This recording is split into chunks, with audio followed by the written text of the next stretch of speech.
गुरुजी नमस्ते। सॉरी ये मैसेज करने के लिए, लेकिन मुझे ज़रूरी लगा इसलिए मैं आपको ये मैसेज दे रही हूँ कि पितृ साधना से किसी अननोन नंबर से, क्योंकि मैं तो किसी को नहीं जानती कि कौन कौन इस ग्रुप में जुड़े हुए थे, उनमें से किसी एक ग्रुप के मतलब वो कह रहे हैं कि उस सदस्य उस ग्रुप में वो भी जुड़े हुए थे। तो वो मुझसे काफ़ी सारी बातें जानने की कोशिश कर रहे थे कि आपको साधना में कुछ आपने लेफ्ट क्यों किया और आपको क्या-क्या फ़ील हुआ। फिर अपने बारे में वो बताने लगे कि मेरे परिवार में बहुत सारे लोगों की डेथ हुई है, ये है, वो है। तो मैंने भी मतलब मुझे भी लगा कि उनका शायद ऐसा कुछ इंटेंशन होगा पूछने का, जानने का, तो मैंने उनसे नॉर्मली बात कर ली व्हाट्सएप पे ही। लेकिन अब वो मुझे लास्ट में जो उन्होंने मैसेज किया है वो कह रहे हैं मैं मरने वाला हूँ, मेरी एज 34 है और मेरे भाई हैं जो मुझे 12 नवंबर 2021 में लेके जाएंगे। तो मुझे समझ में नहीं आया क्या है और मैंने उनका नंबर ब्लॉक कर दिया। गुरुजी प्लीज अगर आपको हो सके तो मुझे गाइड कर दीजिएगा। बहुत बहुत धन्यवाद गुरुजी। प्रणाम आपको। ऐसे बहुत सारे ऑडियो हैं जिनमें ऐसा हुआ है, किसी साधक ने ग्रुप में से किसी साधक को फोन कर दिया, मैसेज कर दिया व्हाट्सएप पर और ऐसी बातें करना चालू कर दिया और यहाँ पे बहुत सारे साधकों के नंबर ब्लॉक हो जाते हैं। तो वो साधक भी जो है फिर किसी साधक से, क्योंकि व्हाट्सएप ग्रुप से आप नंबर इजीली ले सकते हैं, तो वहां पर नंबर लेके दूसरे साधक को मैसेज कर दिया, किसी को फोन कर दिया, किसी को कुछ मैसेज कर दिया। पहले तो आप ये समझे, आप मुझसे जुड़े हैं मुक्ति के लिए। आप मुझसे जुड़े हैं, आप किस लिए मुझसे जुड़े हैं? आप मुझसे जुड़े हैं मुक्ति पाने के लिए। आप क्यों मुझसे जुड़े हैं? क्योंकि आप जो जीवन जी रहे हैं उसमें आपको कहीं कमी दिखाई दे रही है। आप मेरे साथ जुड़ के जीना चाहते हैं, जो मैं जी रहा हूं उसी को आप जीना चाहते हैं, इसीलिए आप मुझसे जुड़े। मगर मुझसे जुड़ने वाले सभी साधक मुक्ति चाहते हैं, ऐसा नहीं सोचना। अगर तुम सोचते हो कि मुझसे जुड़ने वाले सभी साधक मुक्ति चाहते हैं तो तुम्हारी गलतफहमी है। बहुत सारे साधक तो टाइम पास करने के लिए जुड़ते हैं और अधिकतर फ्री ग्रुप में। इसीलिए आज से मैंने फ्री ग्रुप बंद कर दिया हमेशा के लिए। कोई ग्रुप फ्री नहीं होगा, क्योंकि फ्री ग्रुप में बहुत सारे साधक सिर्फ टाइम पास करने के लिए जुड़ते हैं और कुछ भी नहीं होता। वहां से वो नंबर निकालते हैं, फिर अपना और टाइम पास करना है, फिर किसी से बातें कर ली, किसी से कुछ पूछ लिया।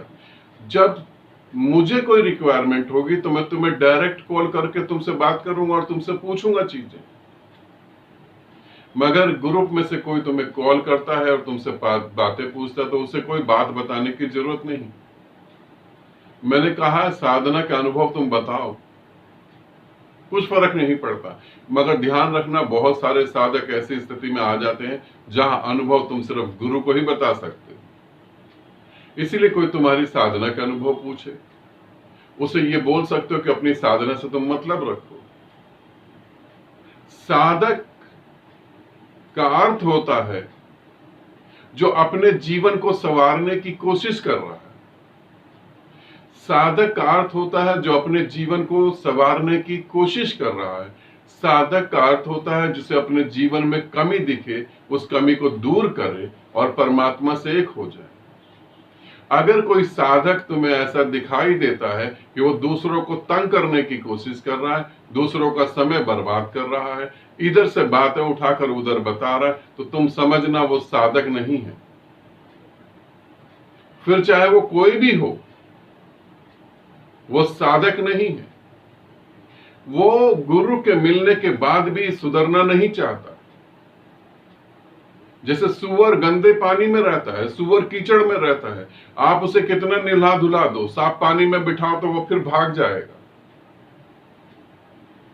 गोबर का कीड़ा गोबर में ही जीवित रहना पसंद करता है, बाहर नहीं। मेरे पास आ जाने के बाद भी 3-4 साल लगाने के बाद अगर साधक की मनोस्थिति ऐसी है तो तुम समझना वो साधक नहीं है।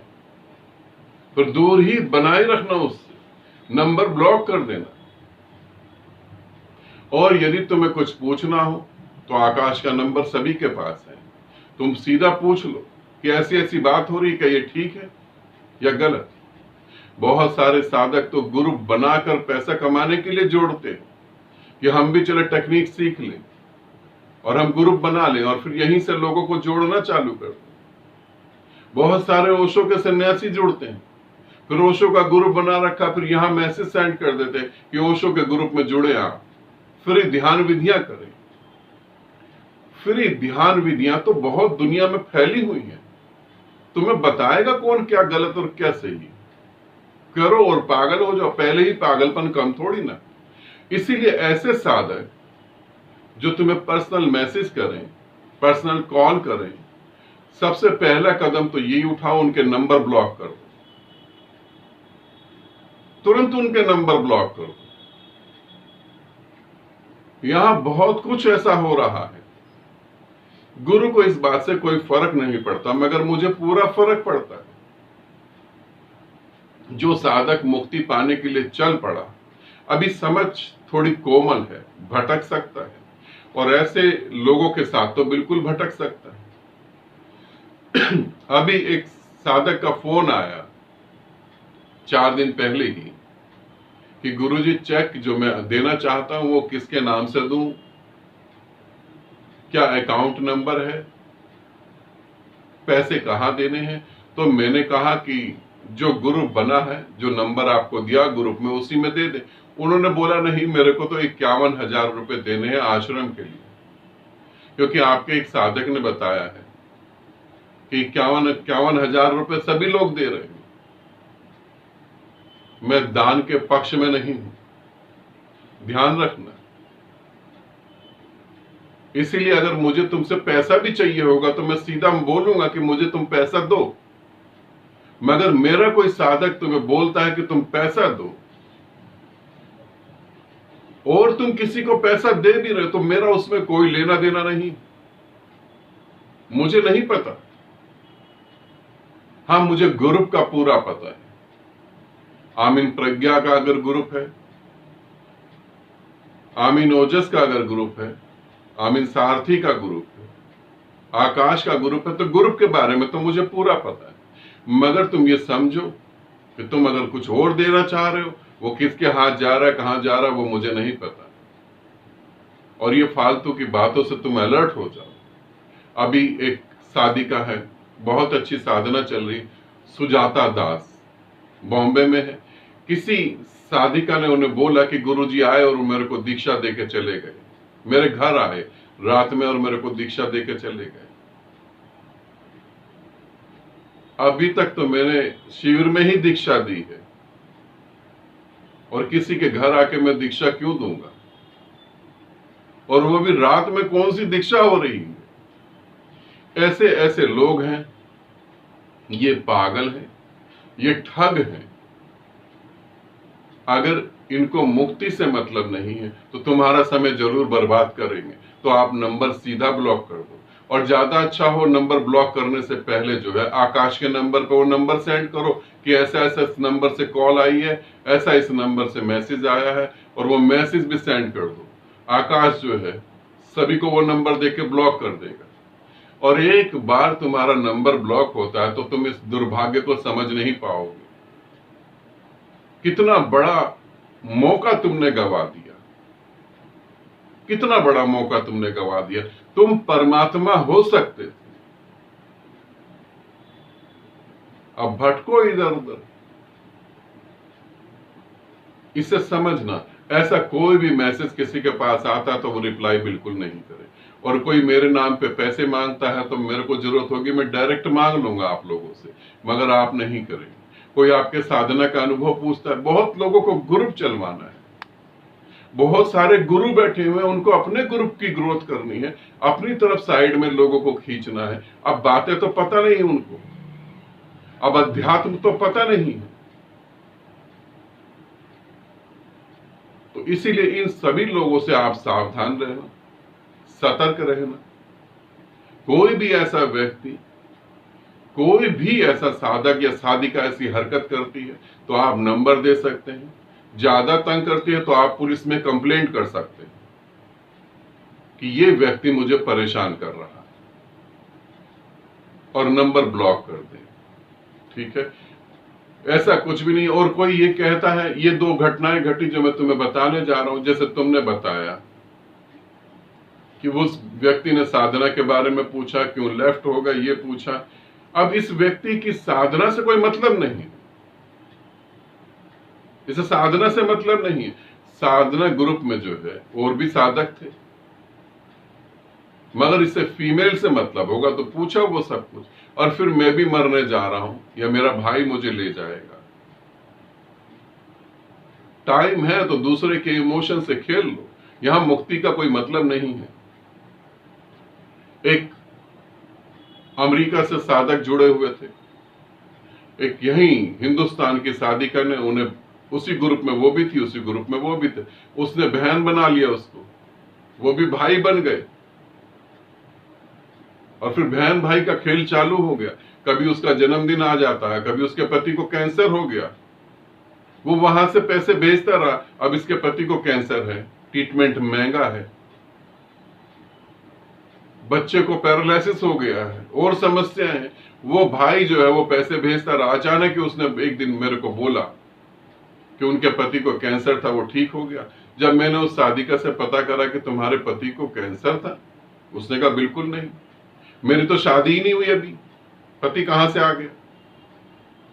अब जब वही रिकॉर्डिंग मैंने उनको दी कि तुम मेरे पास साधना करने के लिए जुड़े थे या भाई बहन का खेल करने के लिए, तब उनका होश आया। तब तक 10 से 12 लाख रुपए गया हाथ से, 12 लाख रुपया हाथ से गया, तब उनको होश आया।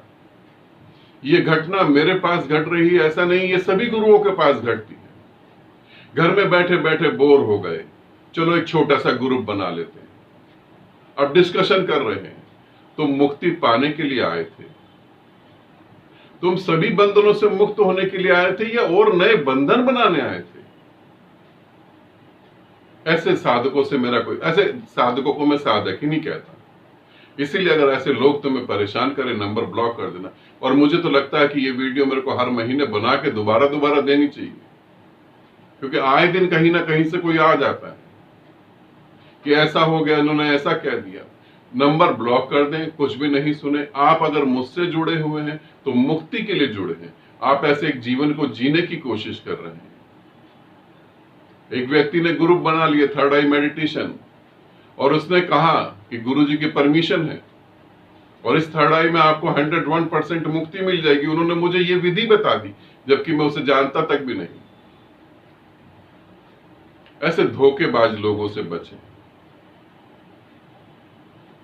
अपने को समझाएं, ऐसे धोखेबाज लोगों से बचें। मैंने तुम्हें इतनी सुविधा दे रखी है, तुम फोन पे आकाश से हाँ और ना में पूछ सकते हो चीजें,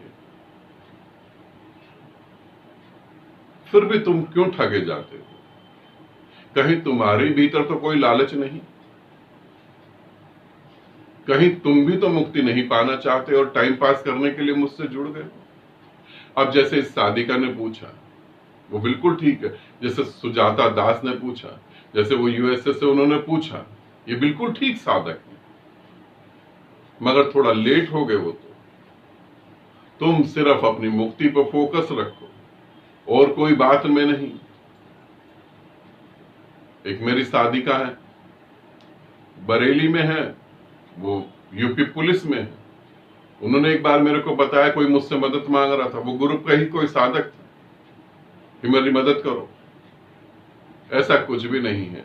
और अगर आप ऐसा कुछ भी करते हो तो आपकी वो अपनी जिम्मेवारी है, मेरा इन बातों से कोई मतलब नहीं है। हाँ, मुझे लगा कि आपका मुक्ति का समय खराब ना हो, आपका साधना का समय खराब ना हो, इसीलिए मैंने ये वीडियो बना के दिया है। ऐसे लोगों को तुरंत ब्लॉक करके आकाश के नंबर पर वो नंबर सेंड कर दे कि इस व्यक्ति ने ऐसा काम करा है और इस व्यक्ति ने ये ऑडियो दिया है या ये राइटिंग में मैसेज दिए, ताकि हम सब उस व्यक्ति को वहां से हटा सके, किसी और का नुकसान नहीं हो, किसी और का समय बर्बाद नहीं। ठीक है, आनंदित रहो, सदा खुश रहो, बहुत बहुत प्रेम आपको, और पूर्णता अपना ध्यान रखो और साधना में रहो जब तक परमात्मा ना हो जाओ। इन फालतू बातों में मत उलझो।